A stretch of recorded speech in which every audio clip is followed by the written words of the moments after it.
Grant, well, number 10 ranking, main event. I mean, I know you've been working towards moments like this, bigger ones in play in the future, but, I mean, this is a big moment, right? What's the feeling like for you as it's all playing out? It feels natural, man. I keep saying this throughout this whole week. Like, I've wanted to be a UFC world champion from day one. So if I want to be a UFC world champion, I have to know that these kind of moments are going to happen, and they're great, and I'm so happy that they're finally starting to get here, but this was supposed to happen. I'm supposed to be in a main event. I'm supposed to be doing this kind of thing, and now I get to show the UFC that you can put me in a main event, and I can perform. I can go all 5 rounds if need be. Everything that I've worked for is finally coming to fruition. Yeah, I like it. You know, obviously you've been on this trajectory for a while, right? You get to this moment, this main event. The matchup maybe a little bit surprising. Did it make sense to you? Were you excited about it? What did you think? I mean, matchups don't make any sense to me anyways. And I'm not a real big, like, anything outside of the champion is just suggestion. The rankings change every single day. And if he beats me on Saturday night, then the matchmaking wasn't that weird, you know? I'm taking Bobby very, very seriously. I know how good he is, and I'm going to be honest with you. I think that a win over Bobby Green does more for my career than a couple of wins over some other guys in the top 15. I just think that he's got that big of a star power. He's that big of a veteran, and I'm expecting the best Bobby Green on Saturday night. Nice, well said. I think most people that are breaking down the fight are seeing it as a clash of styles, right? I mean, he's known as a striker, you're known as a great grappler. I mean, I don't want to oversimplify things, but, I mean, is that kind of what you see as well?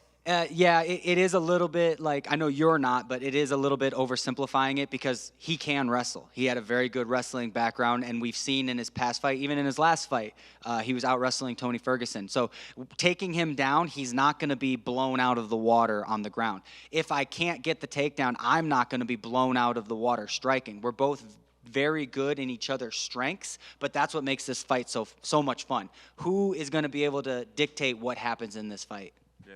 You mentioned the possibility of, like, proving you can go 5 rounds if need be. Is there any slight part of you that, like, wants to go 5 rounds, like, just to get the experience? I know that almost sounds bad to say that ahead of a fight, right, because fans want to see finishes, but that's a big moment, right, to go a full 5 in the UFC? Right. I do not want to go 5 rounds. But there will be positives if we do go 5 rounds and I can perform how I know I normally perform. Because for some reason, people think that I have bad cardio. I've had bad cardio in one single fight. One fight, I got tired, and all of a sudden, I'm a gasser for life. So if I were able to go 5 rounds with Bobby, keep the pace that I know I can keep, at least we would be able to shut those guys up. I don't know if you had a chance to see it. He sent a pretty direct message to you when he was here a little bit earlier, saying kind of to keep the same energy that you had while filming a promo, I believe, you know, saying some things that were like, oh, I'm ahead of you, like, look, here we are. And I haven't seen the promo exactly, but he said he wants to make sure you keep that same energy because he feels like it's his job to make a boring fighter seem exciting on Saturday night. Do you have any response to that message, or what do you think when you hear that he said that?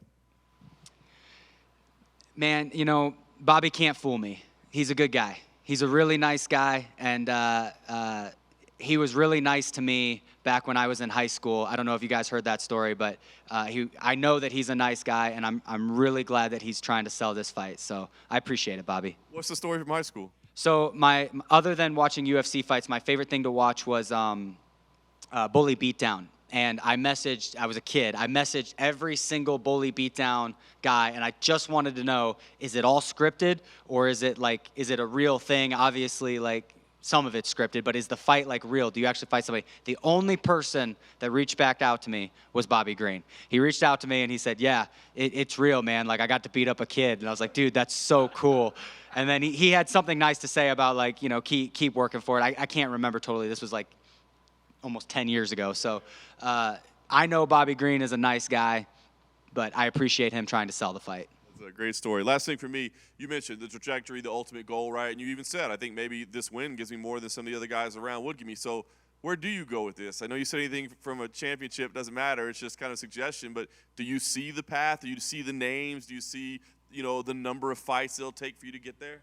Right now, the only thing that matters is getting through Bobby Green, because if I lose to Bobby Green on Saturday night, all of that goes away. Not forever, but it goes away for a while. So the biggest thing for me is just to stay focused, focus on beating Bobby Green and doing what I know I can do. After that, we will have some names, but like I said before, I come up with names that I'm going to call out, but they're for different scenarios. If I go out and win a split decision, I'm not going to be calling for Islam Makhachev. If I go out and dominate, if I'm the first person to ever sub Bobby Green in a fight, then we can start talking about the bigger names. I've got 3 names in mind. We'll see how the fight plays out. Hey, Grant. I remember you saying that you wanted your nickname to be King, right? And now you're fighting the King. So it's just kind of weird how it all kind of shaped up. Yeah, I mean, it's like a TV show, you know, like the whole MMA community is like one big Tiger King TV show. It's just amazing if you step back and look at it. I wanted my nickname to be King Grant Dawson, and before I was in the UFC, I said, no, I'm going to do KGD because there's already a king in the UFC, and that's Bobby Green. However, when I win the UFC World Championship, I will change my name to King Grant Dawson. And then also, like, you know, Ricky Glenn's fighting on this card. He's the reason why you moved to ATT. It's just all kind of like, it's like this card's kind of like made for you, right? Yeah, it's nuts. Drew Dober, who was just in here, really good friend of mine, and we were just talking. He was at my amateur debut. Drew Dober, I'm talking, was at my amateur debut, my pro debut. Like, we've kind of grown up in the sport together, you know, and now he's on this card. He also fought Bobby Green. Like, it's just if I'm a conspiracy theorist, it's like all the red dots, like, just connecting. It's really kind of a cool card if you know the story behind every fighter on it. And I just wanted your thoughts on the rematch between Islam and Charles. Do you see the fight going the same way? Is it going to be a little different? Like, what are your thoughts on it? Short answer, Islam wins again. Long answer, it's a much more competitive fight this time. 99% of the nerves going into a fight is the unknown. I don't know how strong this guy is. I don't know how fast this guy is. Charles knows all of that. Also, Charles has nothing to lose. He's going to go in against a guy that's already beaten him. He can do nothing but look better against Islam in this next fight. One more thing, Islam has looked mortal. Islam has looked like a real person against a 45er. So it kind of shows the division that, yes, he's really good. Yes, he's the best in the world, but he is beatable. And there are guys out there that can beat him. And somebody like Charles Oliveira could get it done. Would you be shocked if we read that he got a guillotine win? Like, he's got one of the best guillotines in the game. So I think Islam still wins, but it's a much more competitive fight. And finally, for me, I just wanted your thoughts on Gamrot's win. Obviously, the fight only went 2 rounds, but what do you think of his performance leading up to the finish? I thought he had a great performance. I hate to see people trashing on a guy like Gamrot. 1, because he's such a good guy, and 2, like, he's fighting the guys that nobody wants to fight. I've never seen anyone call out Fiziev or Arman Sarukian, and he called out both of them and beat both of them. And I think that he doesn't get the credit that he deserves. I think he's number 6 right now, if I'm not mistaken. He should be 3 or 2. I really believe that. He's one of the best in the world, especially with the guys that he's beaten. Awesome. Thanks, Grant. Grant over here. You mentioned you have 3 potential names to call out. If the fight goes the exact way you want it to go, who is the first string out of those 3 picks? Dan Hooker.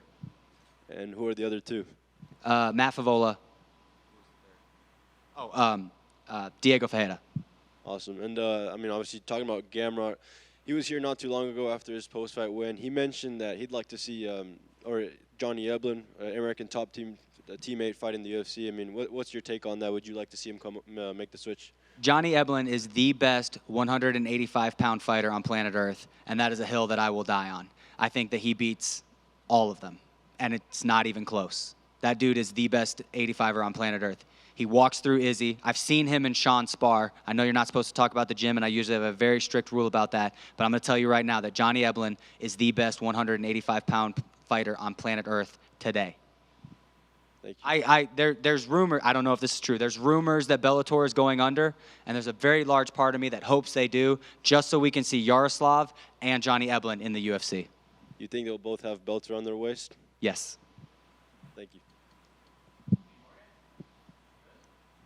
Thanks, guys.